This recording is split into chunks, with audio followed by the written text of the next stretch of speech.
सांगणार आपण निवडणुकीचा पवित्र हक्क बजावलेला आहे, मतदान प्रक्रिया मतदान केलेलं आपण. नाही, मतदान तर आता करायला आलो होतो, मतदान केलंय मी. मध्ये माझ्या काही शंका होत्या त्या मी उपस्थित केल्या.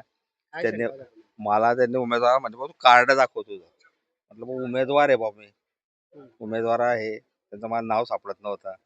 सापडलं उमेदवाराला ते विचारत होते. मग त्यांना माझ्या शंका काही विचारल्या मी का काय याचं मॅजिक पेन तर नाही आहे बुवा हा. कारण मॅजिक पेन हा बराचसा विषय राहतो. मॅजिक पेन जर आपण टाकलं तो जो 1-2 दिवसांनी तो मॅजिक पेन गायब होऊन जातं.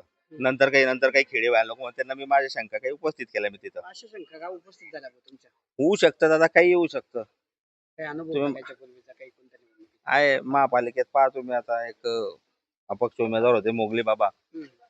त्यांनी मिरवणूक काढून टाकली होती विजयाची आणि नंतर त्याला माहित पडलं की तो पराभूत झालेला आहे. आता आमच्या पक्षाचे कुलभूषण पाटील आहे. त्यांना आजपर्यंत सुद्धा माहित नाही ते किती मतांना पराभूत झालेले आहे.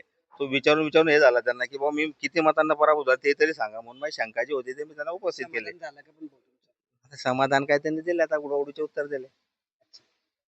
काय सांगितलं त्यांनी? याच्या संदर्भात काही तक्रार कराल तुम्ही निवडणूक आता पाहू आता पुढे तुमचं आता. नाव सापडलं नाही किंवा नाही तुम्हाला नाव कार्ड सापडलं ते. मागितलं. नाही कार्ड- दिलं त्यांनी उमेदवाराला मतदान करू सांगितलं, दिलं मला. कार्ड मागितलं.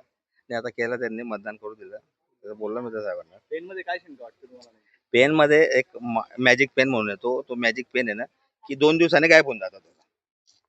ते आपण जे काही लिहिला ते 2 दिवसांनी गायब होऊन जातं.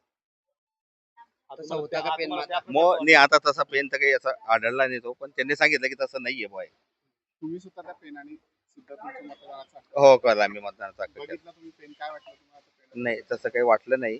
शंका व्यक्त शंका व्यक्त केली. ठीक आहे.